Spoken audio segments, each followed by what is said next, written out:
It all started with Sting. I was enraptured by the Every Breath You Take video and how cool he was playing the upright bass.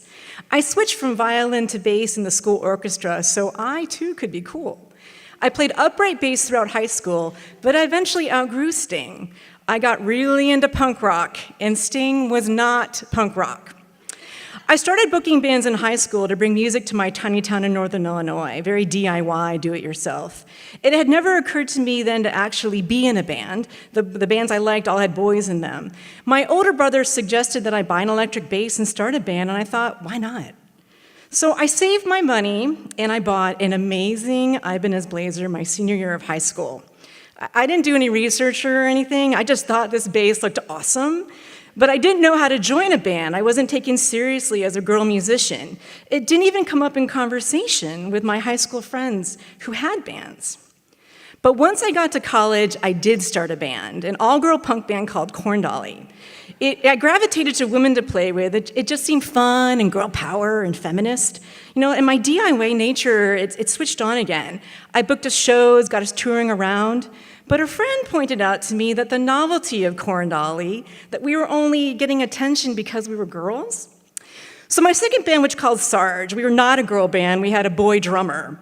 But we definitely got a lot of attention having women in our band, and I was becoming more savvy to the fact that maybe that was an asset. Maybe it was a good marketing element in which to leverage, a good thing to differentiate us in the competitive world of punk rock. My DIY skills went into overdrive. I was booking Sarge multi-week tours around the US. This punk rock ethos was serving my natural instinct to organize, get things done, make things happen. I was the chief marketing officer of Sarge, developing our brand, learning the punk rock world of promotion and marketing.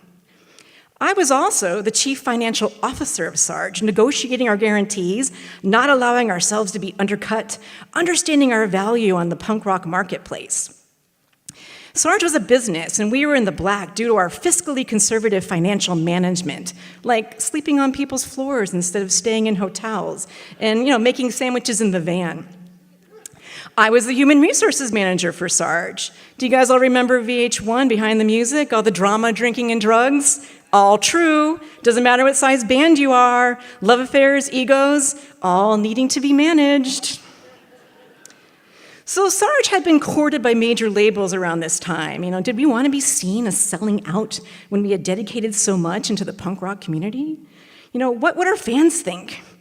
At the same time, I had just finished my MFA, and I ultimately decided it was time to leave the band and get started on my career. I never expected to be a corporate consultant, but I had been learning the building blocks of business for years. Punk rock DIY ethos actually came in handy when navigating corporate America. Who knew? But how not to sell out from what made me me? And I certainly wasn't one of these guys.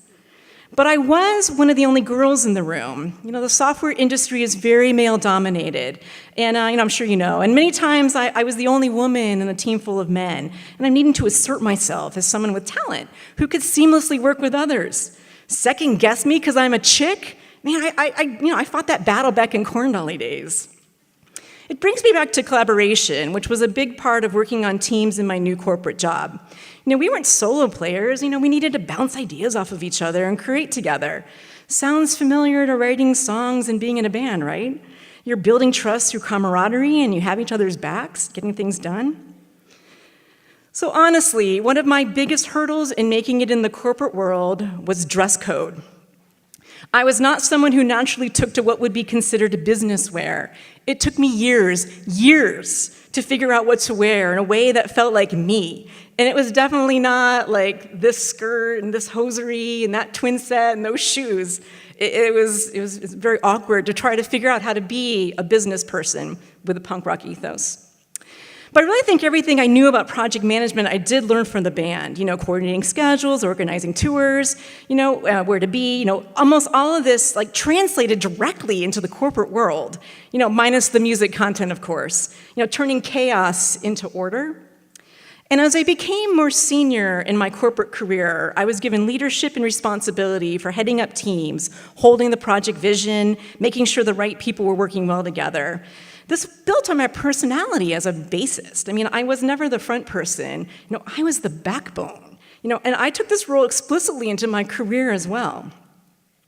So I grew up in my bands negotiating guarantees of $100, maybe more for college shows, but being able to talk money, promote our value, leverage our selling points, it put me at ease at doing business. $100 guarantees were now more like $500,000 projects, but it's similar.